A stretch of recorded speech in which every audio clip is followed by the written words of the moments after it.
యుద్ధం మళ్ళీ కొనసాగబోతోంది. ఏదైతే సీజ్ ఫైర్ కాల్పుల విరమణకి పాకిస్తాన్ భారత్ని అభ్యర్థించింది. అమెరికా ద్వారా రిక్వెస్ట్ చేసింది. ఆ తర్వాత వాళ్ళ డీజీఎంఓ స్వయంగా మాట్లాడిన తర్వాతనే కాల్పుల విరమణ జరిగింది.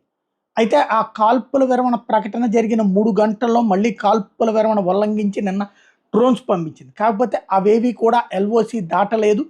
ఎప్పుడైతే మన వాళ్ళు మెయిల్‌లో హాట్ కాల్‌లో మాట్లాడిన వెంటనే అవి ఆగినాయి, తగ్గినాయి.